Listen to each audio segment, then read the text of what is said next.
বাড়ন্ত সকালটা একদম ঝকঝকে। আকাশে তুলোর মতো সাদা মেঘ ভেসে বেড়াচ্ছে, আর হালকা বাতাস গায়ে একরকম প্রশান্তি এনে দিচ্ছে। নিশানোর শৈলী শহর ছেড়ে একটু দূরের এক জায়গায় রওনা দিয়েছিল। এই তো একটু আগেই তারা কাঙ্ক্ষিত জায়গায় এসে পৌঁছেছে। তবে অবাক হওয়া, শৈলী প্রায় কথা বলতে ভুলে গিয়েছে। নিশান নামক মানবটি তাকে এমন স্থানে এনেছে যেখানে প্রকৃতির সৌন্দর্য যেন এক অদ্ভুত মায়ায় জড়িয়ে রেখেছে চারপাশকে। জায়গাটা ছিল সবুজে মোড়া, একদম নির্জন। বিস্তীর্ণ মাঠের ওপারে একটা স্বচ্ছ জলের হ্রদ। সেখানে আকাশের প্রতিচ্ছবি স্পষ্ট ফুটে উঠেছে। হ্রদের ধারে বড় বড় গাছ, পাতায় পাতায় রোদের আলোয় আলোয় খেলা। পাখিরা গাছের ডালে বসে মিষ্টি সুর তুলছে, যেন প্রকৃতির কোনো অদৃশ্য শিল্পী তাদের দিয়ে এ সঙ্গীত বাজিয়ে নিচ্ছে। চারপাশটা এতটা শান্ত যে নিশানার শৈলী হাঁটতে হাঁটতে নিজেদের নিঃশ্বাসের শব্দ শুনতে পাচ্ছিল। শৈলী তো সবকিছু ভুলে গিয়ে চারপাশের সৌন্দর্য চোখ ভরে দেখছিল।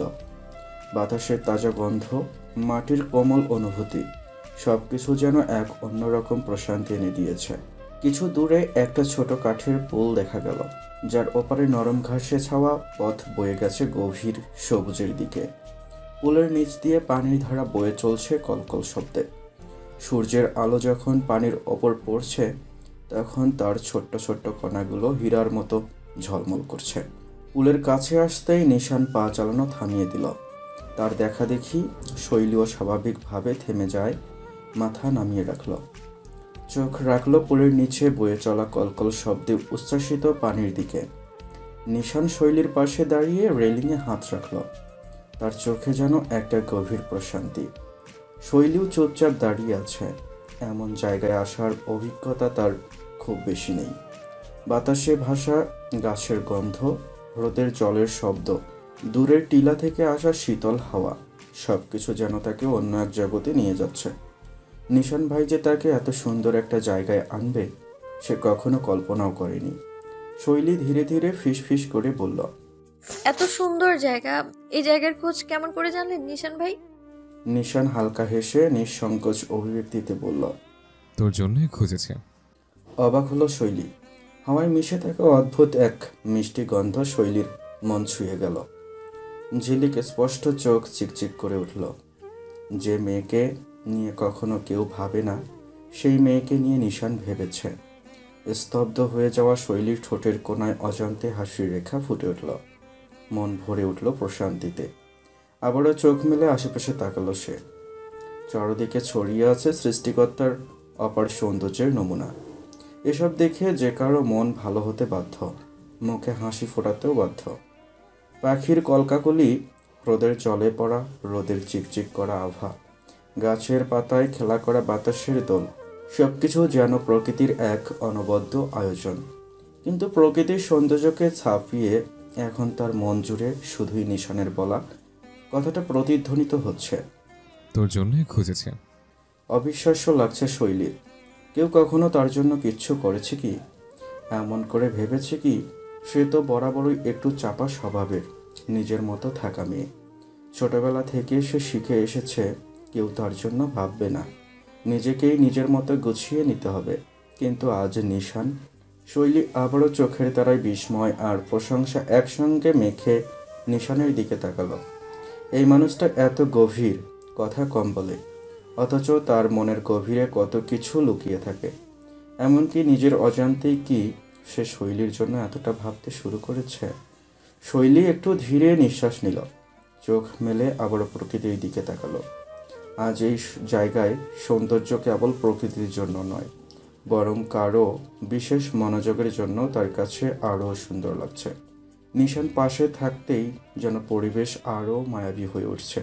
একটা ছোট্ট হাসি আবারও খেলে গেল শৈলীর ঠোঁটে। মন ভরে উঠল এক অদ্ভুত প্রশান্তিতে।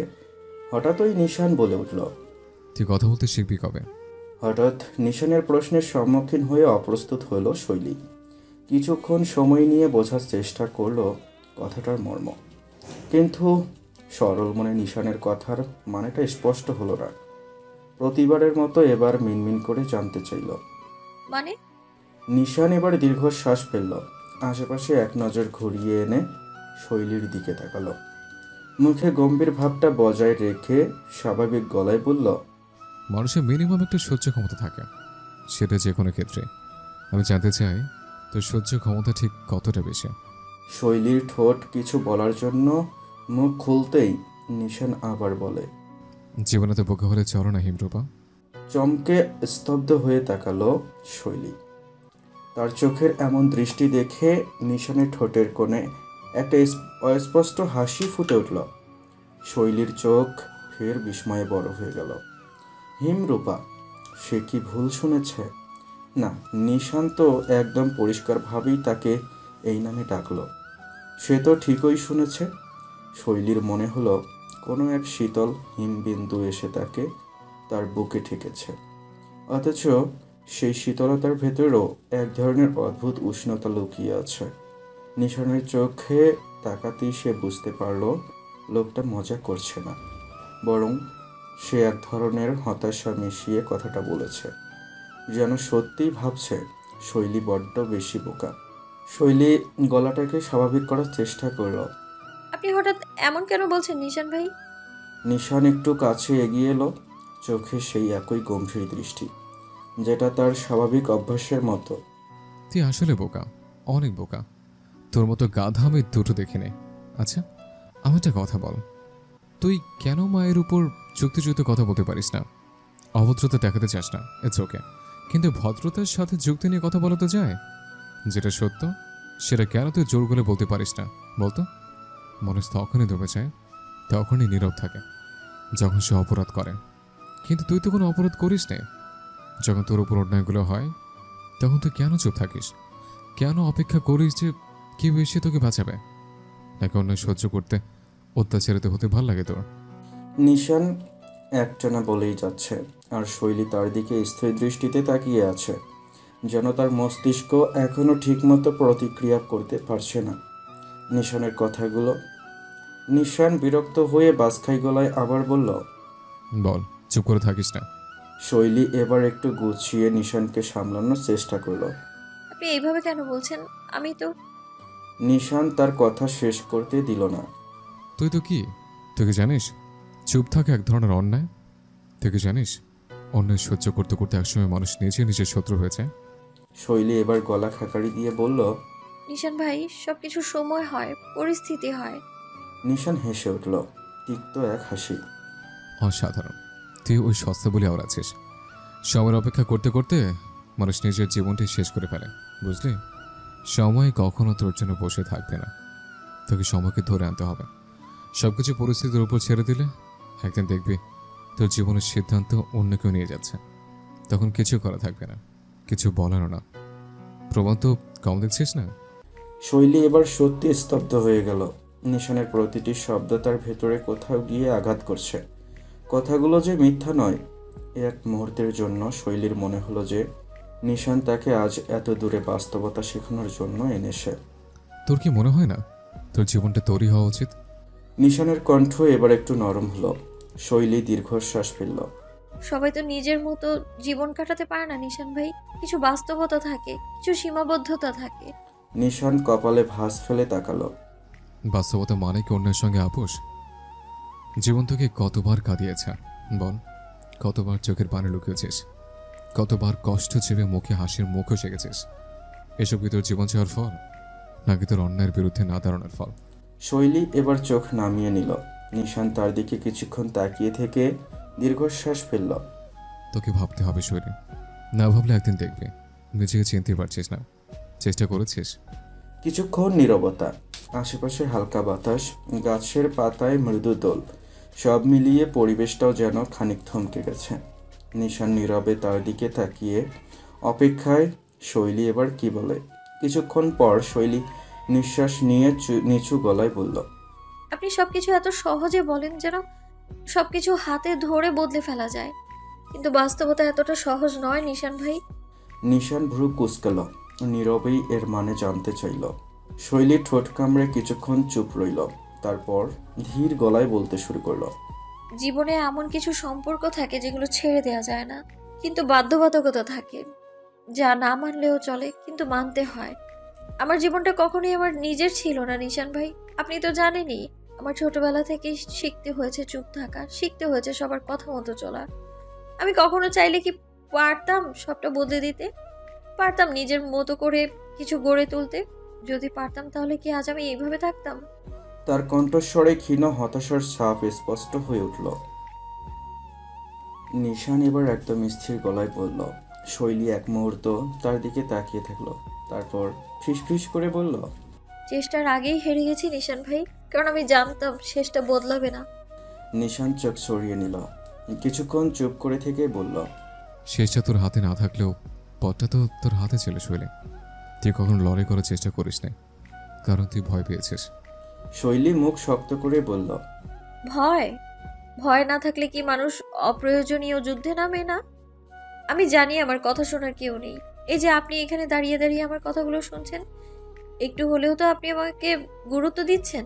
মামুনিও আমায় খুব ভালোবাসে, কিন্তু বাকিরা, তারা তো বাড়ির কাজের লোকের থেকেও নিচু চোখে দেখে আমায়। আমি জানি আমার অবস্থান বদলানোর সুযোগ নেই, তাহলে আমি শুধু শুধু লড়াই করে কি করতাম? শুধু নিজের ক্ষতি। নিশান এবার চোখ সরিয়ে সামনের সবুজ প্রকৃতির দিকে তাকালো।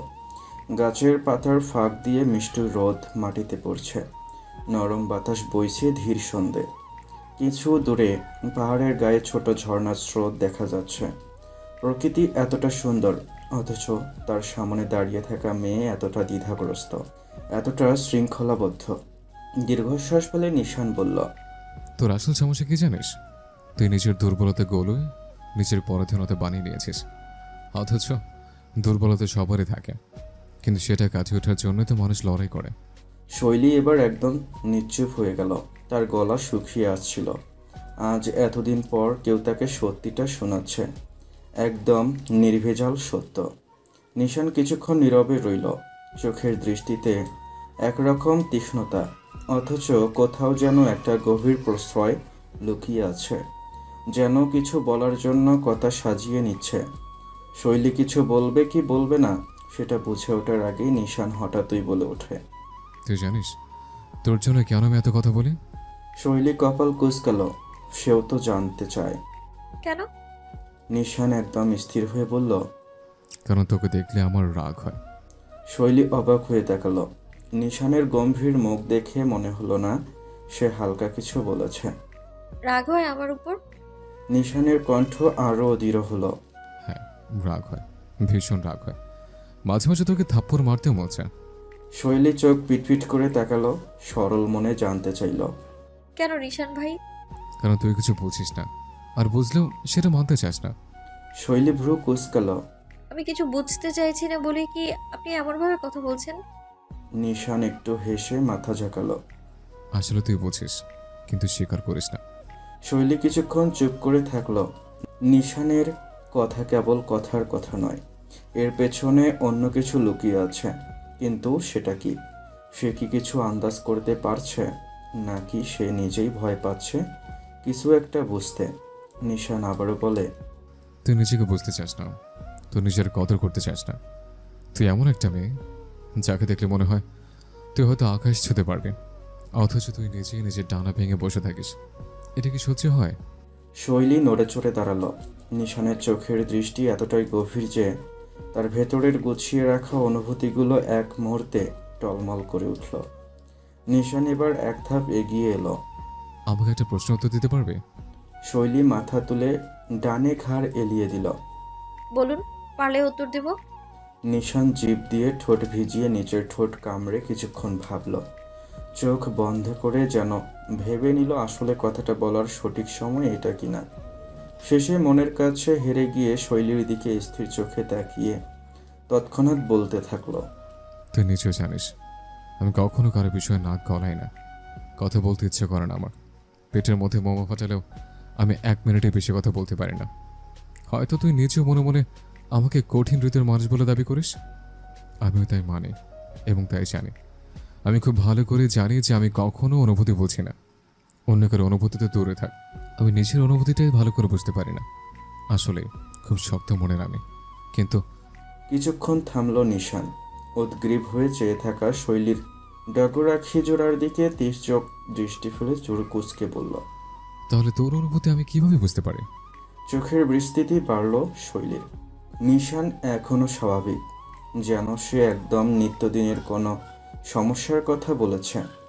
নিশান চোখ ছোট করে আবারও কৌতূহল আগ্রহ নিয়ে বলল, আমি তোর অনুভূতিগুলো কিভাবে নিজে অনুভব করতে পারি বলতো? যেখানে আমি নিজে অনুভূতি বুঝতে পারি না, সেখানে আমি তোর কষ্টগুলো, তোর যন্ত্রণা, তোর আবেগগুলো কিভাবে বুঝে? শৈলী মন্ত্রমুগ্ধের মতো দুপাশে মাথা নাড়িয়ে নীরবে বোঝালো। আমি জানি না। নিশান কিছুক্ষণ চুপ করে রইল। তার ভেতরের অস্তিত্ব এবং বিভ্রান্তির একটি আবর্ত সৃষ্টি করতে থাকলো। তার মুখে একটা গভীর ভাব ফুটে উঠল, যেন তার মনের মধ্যে কোনো কিছু ধীরে ধীরে খুলে যাচ্ছে, কিন্তু সে নিজেই পুরোপুরি বুঝতে পারছে না। তোর অনুভূতি আমি কিভাবে বুঝতে পারি? নিশান আবারও এই প্রশ্নটা শৈলীর দিকে ছুড়ে দিল, কিন্তু তার কথায় কোনো আক্রোশ ছিল না, বরং যেন শৈলীকে বোঝানোর চেষ্টা করছিল যে সে নিজেই বিভ্রান্ত। চোখে কোনো এক ধরনের কষ্ট এবং একাকিত্বের ছাপ। নিশান হালকা বিরক্তি ও সন্দেহের সুরে বলতে থাকলো, আমি জানি না। যতটুকু আমি অনুভব করি সেটা তো আমার নিজের একটা বিষয়। আমার কাছে সব কিছু কঠিন। মানুষের মনের গভীরে ঢোকা আমার জন্য একেবারে অসাধ্য। কিন্তু তুই যখন কাছে থাকিস, কিছু একটা হয়, কিছু একটা অনুভব করে। তুই তুই কেন এরকম করছিস শৈলী? আমি কি আসলে কিছু অনুভব করছি? নিশানের মুখাবয়ব ভেসে ওঠা সংকোচ আর দ্বিধায় এক অদ্ভুত প্রভাব সৃষ্টি হলো। এদিকে সে নিজের অনুভূতিকে বুঝতে পারছিলই না, অন্যদিকে শৈলীর কাছে নিজের অনুভূতি প্রকাশ করার জন্য বুকের ভেতর চাপ ছিল। একটা অদৃশ্য সেতু তৈরি হচ্ছিল, কিন্তু নিশান জানতো না সেটা ঠিক কোথায় যাবে বা কেমন হতে চলছে। শৈলীর নীরবতা গভীর হতে দেখে নিশান শেষমেশ আবারও বলল, এটা আমার জন্য খুব কঠিন শৈলী। এরকম অনুভূতির সাথে আমি পরিচিত নই। তোর কাছ থেকে আমি এমন কিছু প্রত্যাশা করতে চাই যা আমি নিজেও বুঝি না। আমার মধ্যে মাঝে মধ্যে একটা নতুন অনুভূতি উকি দেয়, কিন্তু আমি জানি না সেটা কি। এর নাম জানি না, কারণটাও বুঝতে পারি না। শুধু নিজের অস্থিরতাটা বুঝতে পারি। শৈলী কোনো উত্তর দিল না, নীরবে নিভৃতে কি যেন চিন্তা করতে থাকলো। নিশান নিজেই বলে চলল, আমি তোকে অনুভব করি শৈলী, তুই বুঝিস না, কিন্তু আমি অনুভব করি।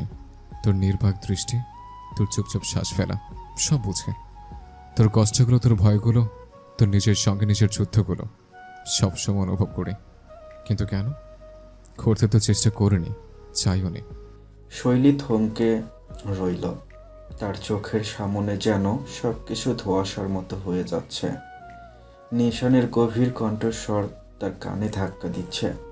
আচ্ছা, ওসব বাদ দে। আমি যেমন তেমন ভাবেই একটা সমাধান বের করব। কিভাবে এই যন্ত্রণা থেকে মুক্তি পেতে হয় তোর চেষ্টা আমি করব। কিন্তু আমি চাই না তুই এমন থাক। আমি চাই তুই নিজের জন্য দাঁড়াস, নিজেকে ভালোবাসতে শেখিস। মানুষকে না পারিস, নিজেকে তো বোঝাতে পারিস যে তুই কম না। আমি তোকে এর জন্য বলি শৈলী, কারণ আমি জানি তোর ভেতরে যে আলো আছে সেটা নেভে গেলে আমারও সহ্য হবে না। নিশান থেমে গেল। শৈলী চোখের পলক ফেলল না। বুকের ভেতর ধুকপুকানি বাড়ছে। নিশানের কথাগুলো তার মনে এতটা গভীরে গিয়ে লাগছে যে সে ঠিক বুঝতে পারছে না এটা রাগ, অভিমান নাকি অন্য কিছু। তার ঠোঁট কাঁপল, কিন্তু কোনো শব্দ বের হলো না। নিশান শৈলীর চোখে চোখ রেখে মৃদু গলায় বলল, একদিন তুমি নিজেকে আমার চোখ দিয়ে দেখবে হিমরূপা, সেদিন বুঝবে আমি কেন এতবার তোমাকে জাগাতে চেয়েছি। শৈলী এবার হঠাৎ করে ঠোঁটের কোণে হাসির সূক্ষ্ম রেখা টানল। এরপর নিশানকে উদ্দেশ্য করে বলল, আপনাকে একটা কথা বলবো নিশান ভাই। নিশান নীরবে অনুমতি দিল।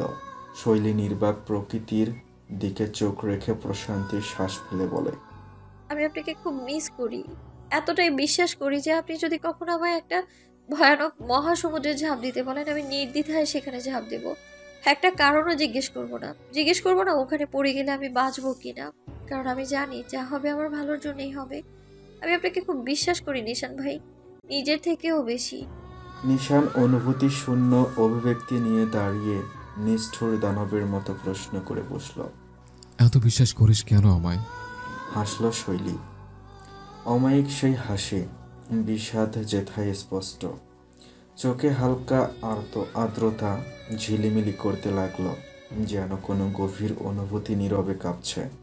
জানি না, তবে শৈলী কথা বলতে বলতে কিছুটা থামল। তার চোখে যেন এক অদৃশ্য বেদনা, যা তাকে শান্তভাবে কিন্তু গভীরভাবে অনুভব করতে বাধ্য করছে। তার চোখের কোণে এক মৃদু হাসি, কিন্তু সেই হাসি যেন খুবই বিষাদময়। নিশানের দিকে তাকিয়ে কিছুটা ভ্যাবাচ্যাকা হয়ে বলল, আপনি হয়তো মনে করেন আমি খুব সরল, খুব বোকা, কিন্তু আমি জানি না কেন যখনই আপনার কাছে থাকি কেন যেন কোনো একটা অজানা শক্তি আমায় এখানে টানে। আপনি কেন এমন, কেন এত কঠিন আমি জানি না, তবে সত্যি বলছি আপনার কাছ থেকে আমি এমন কিছু অনুভব করি যেটা অন্য কোথাও আমি পাইনি। আপনার মধ্যে এমন এক কিছু আছে নিশান ভাই, যা যা আমাকে খুব ভরসা দেয়। শৈলী একটু যেন লুকিয়ে রাখার চেষ্টা করলো তার মনের অস্থিরতা। নিশানের চোখের দিকে স্থির দৃষ্টি রেখে সে বলে যেতে থাকলো, আপনি হয়তো শুনলে হাসবেন, কিন্তু এটা সত্যি যে যখন বাড়িতে বড় মা আমায় বকে তখন আমি আপনার কথা স্মরণ করি। অন্যরা নিজেদের মা বাবাকে স্মরণ করে, আর অনাথ এই আমি ভাবতে থাকি আপনি কখন আসবেন। আপনি আসলেই তো কেউ আমায় আর কিচ্ছু বলতে পারবে না। যখনই আপনার মামাতো বোন সীমা বাড়িতে এসে আমায় অত্যাচার করে, সেই সময়টাতেও আমি আপনার কথাই স্মরণ করি। তখনও ভেবে নিই আপনি কখন আসবেন। আপনাকে এতটা বিশ্বাস করি যে কখনো কোনো বিপদে পড়লেই আপনার কথা মনে পড়ে। কি করব বলুন? আপনি তো আমার মাথায় তুলেছেন, আপনিই তো আশকারা দিয়েছেন আমায়। আপনিও যদি বড় মায়ের মতো আমার সাথে এমন আচরণ করতেন, তাহলে তো আমি মোটেও আপনার দিক থেকে চোখ তুলে তাকাতাম না। তবে এটা সত্যি, আপনি এবং মামুনিও যদি আমার মতো আমার আমায় পর ভেবে নিতেন, তাহলে আমি আর বেঁচে থাকতে পারতাম না, কবে মরে যেতাম আমি। নিশান শৈলীর কথাগুলো এক এক করে শুনছে। এমন কথা শুনে সে বাকি প্রেমিকদের মতো তৎক্ষণাৎ শৈলীর ঠোঁটে হাত রেখে অস্থির হয়ে বলল না, এমন কথা বলো না, নিজের মৃত্যুর কথা বলো না প্রিয়তমা, আমি সহ্য করতে পারি না। বরং নিশান আবারও কঠিন পাষাণ পুরুষের পরিচয় দিয়ে চোখে কোনো প্রতিক্রিয়া না দেখালো না। কিন্তু শৈলীর কথা তার মনে গেঁথে যাচ্ছে, যেন প্রতিটি শব্দ গভীরে প্রবাহিত হচ্ছে, তার নিজেকে অজানা অনুভূতির সাথে মিশে যাচ্ছে। শৈলী একটা ঢোক গিলে বলল, আপনি আমাকে এমনভাবে চিনেছেন যে আমি এখনো নিজেও জানি না আমি কে। হয়তো আপনি আমার অজানা দিকগুলো দেখেছেন, আর তাই আমি আপনার মধ্যে এমন এক বিশ্বাস খুঁজে পেয়েছি যা কখনো কারো মধ্যে ছিল না। শৈলীর কথা শেষ হতে না হতেই নিশান অল্প সময়ের জন্য নির্বাক হয়ে রইল। শৈলী বলেই চলল, যেন তার মুখ থেকে কথা বেরিয়ে আসা খুব জরুরি। কিন্তু নিশান সে এক মুহূর্তের জন্য কোনো প্রতিক্রিয়া দেখাচ্ছে না। শৈলী অনুভব করতে পারল তার কথা যেমন নিশানের কানে পৌঁছাচ্ছে, তেমনি নিশান যেন তার হৃদয়ে এক অদৃশ্য অনুভূতি রোপণ করে দিচ্ছে। নিশানের মুখে কোনো ভাব নেই, কিন্তু তার চোখগুলো যেন গভীর কষ্ট এবং অনিশ্চিত ভাবনা দিয়ে পরিপূর্ণ হয়ে গেছে।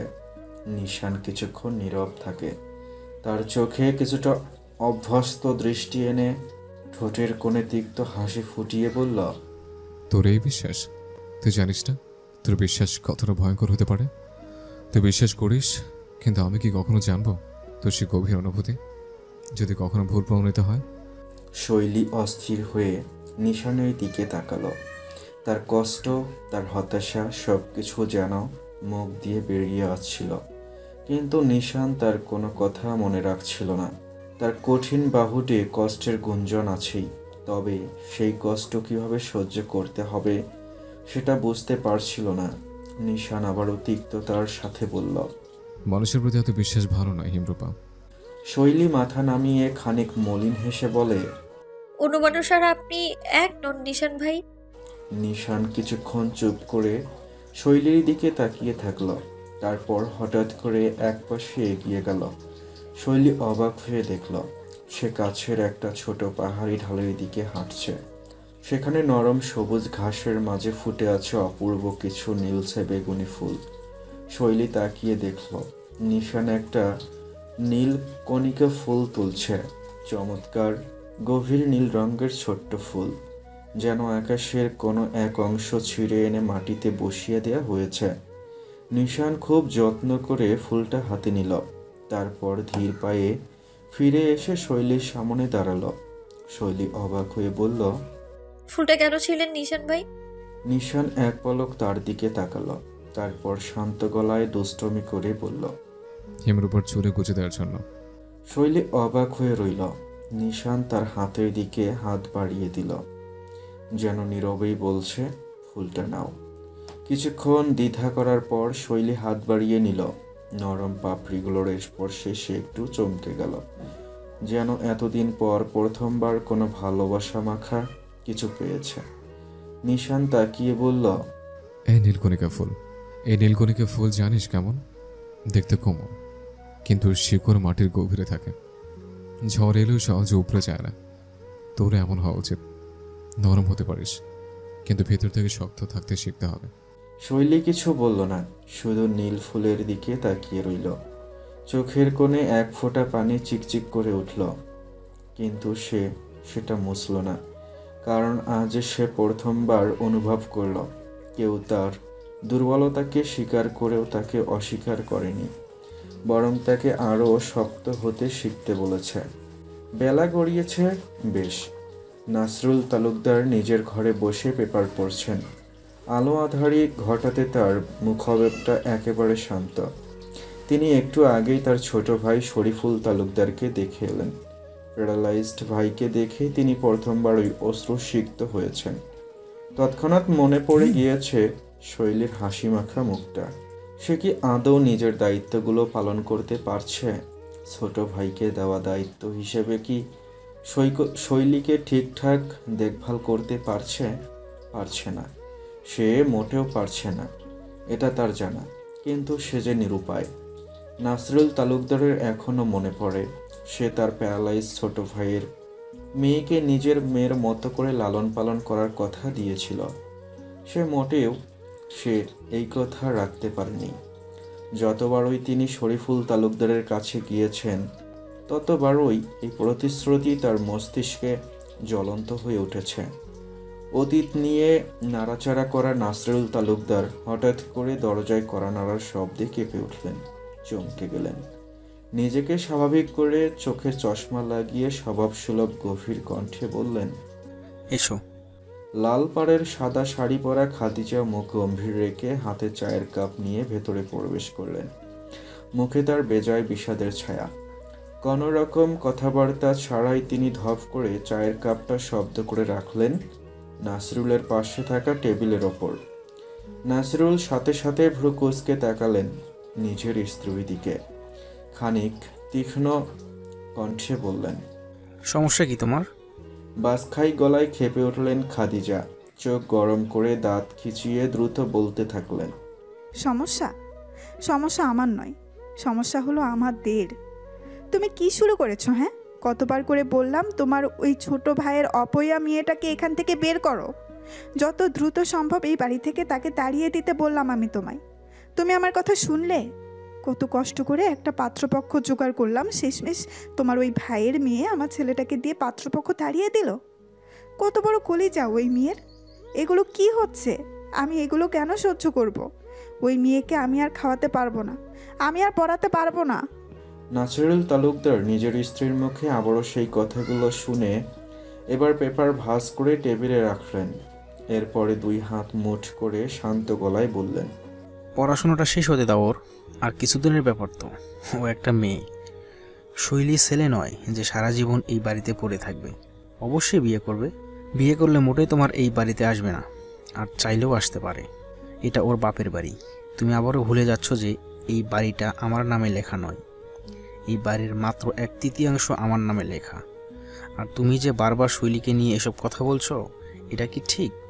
ও নিজের বাপের টাকায় চলে, নিজের বাপের টাকায় পড়ে। খাদিজা তালুকদার বিরক্ত হয়ে মুখ ঘোরালেন। নাসিরুল আবারও বললেন, আর তুমি কি বলছো? তোমার ছেলে কি এমন কেউ যে তাকে বশ করতে পারবে? তোমার ছেলে অত ভালো হলে এতদিন বিয়েটা দিতে পারতে, সেটাও তো পারলে না। ওর বয়সী সবার বিয়ে হয়ে এক বাচ্চার বাপ হয়ে গিয়েছে, আর তুমি তোমার ছেলেকে এখন পর্যন্ত বিয়ে দিতে পারলে না। আবার তোমার ছেলে করছো। তোমার ছেলেকে বশ করার মতো কোনো মেয়ে এখনও জন্ম নেয়নি, নইলে এতদিন হয়েই যেত। কোনো মেয়ে যদি তোমার সুযোগ্য ছেলেকে বশ করতে পারে তাহলে আমার থেকে বেশি খুশি আর কেউ হবে না। খানিক থেমে তিনি আবারও বললেন, নিশান এ বাড়ি থেকে পাত্রপক্ষ তাড়িয়ে দিয়েছে। এই বিষয়ে আমি ওকে অনুমতি দিয়েছি। এ বাড়িতে পাত্রপক্ষ এখন আসবে না, সময় হলে আমি নিজে গিয়ে পাত্রপক্ষ আনবো। তোমাকে এই ব্যাপারে নাক গলাতে না করছি খাদিজা। খাদিজা এবার চরম বিরক্ত হয়ে বললেন, আমি তো তোমাকে বারবার বললাম যে সীমার সাথে নিশানের বিয়েটা দিয়ে দিতে। সীমা কত ভালো একটা মেয়ে, অনেক বুঝতার একটা মেয়ে, সংসার সামলাতে পারবে, নিশানকেও সামলাতে পারবে। আর একটাবার বিয়েটা হয়ে গেলে নিশানও বাধ্য হবে সংসার করতে। একটু সময় লাগবে, কিন্তু শেষে তো দুজন এক হয়ে ভালো করে সংসারটা করতে পারবে। দুজনকে পাশাপাশি কি সুন্দর মানায়। শেষের কথাটা একটু আহ্লাদের সুরে বললেন খাদিজা। নাসরুল এবার দৃঢ় কণ্ঠে বলে উঠলেন, আমার ছেলের অমতে আমি কখনোই তাকে বিয়ে দেব না। তোমার ওই ভাগ্নিকে নিশান মোটেই পছন্দ করে না। ওই মেয়ের চাল চলন আমারও পছন্দ নয়। এই বাড়ির বউ হওয়ার যোগ্য নয় সে। খাদিজা এবার খেপে উঠলেন, টেনে টেনে তাচ্ছিল্যর সুরে বলতে থাকলেন, হ্যাঁ, এখন তো এটাই বলবে, এই বাড়িতে তো আমার ভাগ্নি একদম যোগ্য নয়। এই বাড়িতে থাকার জন্য তো তার যোগ্যতাই নেই। এই বাড়িতে থাকার জন্য তোমার ওই ছোট ভাইয়ের মেয়ের যোগ্যতা আছে। শৈলীর মতো ছোট লোকেরা এই বাড়িতে ড্যাং ড্যাং করে ঘুরে বেড়াতে পারে, এটাই তো বলবে তুমি, তাই না? ওই মেয়েটা, তুমি জেনে রাখো, ওই মেয়েটাই একদিন আমাদের বাড়িতে অশান্তির কারণ হয়ে দাঁড়াবে। ওই মেয়েটাই আমাদের কাছ থেকে আমাদের ছেলেকে ছিনিয়ে নেবে, তুমি দেখে নিও। নাসরুল এবার ভ্রু কুঁচকে বললেন, জেরে কাশো, কি বলতে চাও? খাদিজা এবার ঠোঁট চেপে তাচ্ছিল্যর সুরে বললেন, শুনতে চাও? শোনো তবে।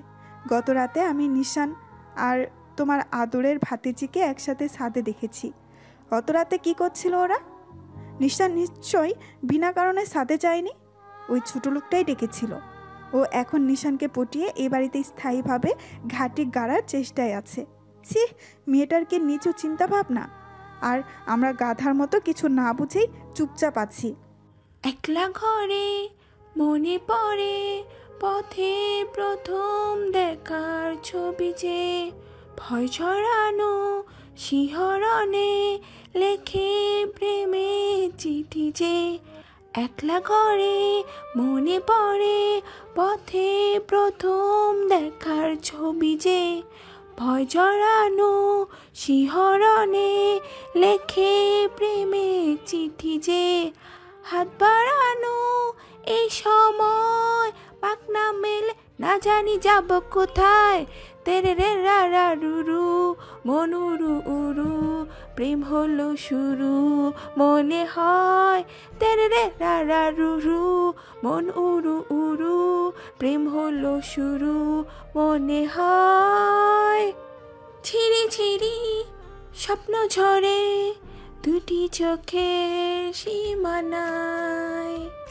মনের খুশিতে বিছানায় শুয়ে গান গেয়ে চলছে মিমি। তার মন এখন অনেক ফুরফুরে। অবশ্য হওয়ারই কথা। একটু আগের ঘটনায় অন্য কেউ অপ্রস্তুত হলেও তার জন্য তো ছিল মোক্ষম সুযোগ আর অনাকাঙ্ক্ষিত, তবে অনাকাঙ্ক্ষিত কিছু পাওয়া। আজ রবিবার। প্রতিদিনের মতো তাড়াহুড়ো করে নিশান অফিসের জন্য বেরোতে গেলে সিঁড়ি দিয়ে নামার সময় অন্যমনস্ক হয়ে পড়ে। আবার সেই সময় নিচ থেকে খাওয়া দাওয়া শেষ করে মিমি ওপরে উঠছিল এবং একে অপরকে লক্ষ্য না করায় যা ঘটার তাই ঘটল। নিশানের শক্তপোক্ত বাহুর সাথে মিমি জোরে একটা ধাক্কা খেল এবং পড়ে যেতে নিলে স্বভাবসুলভভাবে নিশান বাঁচানোর জন্য মিমির বাহু ধরল। তবে তাৎক্ষণিকভাবে নিশান বিষয়টা বুঝতে পেরে মিমিকে ছেড়ে দিল এবং কোনো প্রতিক্রিয়া না দেখিয়ে শুধু ছোট করে বলল, দেখে শুনে হাত, পড়ে যাবি তো। এরপর মুখ গম্ভীর করে গটগট করে নিজের মতো করে বাড়ি থেকে বেরিয়ে গেল। অথচ এইদিকে আবেগের বয়সে থাকা মিমি মনে করল নিশান তাকে ইচ্ছা করে ধাক্কা দিয়ে আবার নিজেই ধরেছে। হয়তো উদ্দেশ্য ছিল তাকে কাছে টেনে নেয়া। নিজের মতো করে ভেবে মিমি খুশিতে আবেগে আপ্লুত হয়ে দৌড়ে নিজের ঘরে গিয়ে ঠাস করে দরজা বন্ধ করে দেয়। দরজার সাথে পিঠ ঠেকিয়ে ঠেস দিয়ে জোরে জোরে হাঁপাতে থাকে এবং বড় বড় করে শ্বাস নেয়। মুখে হাসি স্পষ্ট। খুশিতে কলিজাটা যেন বের হতে আসতে চাইছে। বুকের ওপর হাত রেখে জোরে জোরে শ্বাস টানে মিমি। আজ অনেক কাছে গিয়েছে সে নিশানের, ভেবেই গায়ে কাটা দিয়ে উঠছে। সে এতটাই উত্তেজিত হয়ে আছে যে আর কোনো কিছু না ভেবে মুখ খিচে বিছানায় ঝাঁপ মারে এবং কোলবালিশ বুকে টেনে নিয়ে গুনগুন করে গান গাইতে থাকে। একটু আগে গোসল সেরে আসা রিমির কিছু ওড়না বারান্দায় মেলে দিতে গিয়েছিলেন রাশিদা তালুকদার। রিমি একটু আগে নিজের বন্ধুদের সাথে বাইরে ঘুরতে গিয়েছে, তবে মিমি বাসায় রয়ে গেছে। বারান্দার জানালা থেকে নিজের মেয়ে মিমির এরকম অদ্ভুত আচরণ দেখে থমকে গেলেন রাশিদা। তিনি নিঃসন্দেহে যথেষ্ট বুদ্ধিমতী একজন মহিলা। এই বয়সটা তিনিও পার করে এসেছেন, তাই এটুকু বয়সে একটা মেয়ের আবেগ বুঝতে তার সময় লাগবে না। ভেজা কাপড় হাতে নিয়ে কিছুক্ষণ দাঁড়িয়ে দাঁড়িয়ে মিমির কার্যকলাপ দেখলেন রাশিদা তালুকদার। কিছু একটা ভাবলেন নীরবেই। স্বামীর মৃত্যুর পর তিনি তার মেয়েদেরকে খুব আদর যত্ন করে বড় করেছেন। মা মেয়ের মধ্যে কোনো রকম গোপনীয়তা রাখেননি তিনি। ছোট থেকেই শিখিয়েছেন মা বাবাকে নিজের সমস্ত বিষয়গুলো খুলে বলতে। আর রাশিদা তালুকদার এই মুহূর্তে সিদ্ধান্ত নিয়ে ফেললেন যে আজ রাতে মিমিকে তার এই অদ্ভুত আচরণ বিষয়ে জিজ্ঞাসা করবেন। শুধু আজই নয়, রাশিদা তালুকদার অনেকদিন ধরেই মিমির এমন অদ্ভুত আচরণ লক্ষ্য করছেন, অথচ মিমির মধ্যে এমন স্বভাব দেখতে পাওয়াটা যায় না। এমন অদ্ভুত স্বভাব কেন হতে পারে সেটা তিনি আন্দাজ করতে পারছেন, কিন্তু নিশ্চিত হওয়ার জন্য খোলামেলা কথা বলতে হবে মিমির সাথে।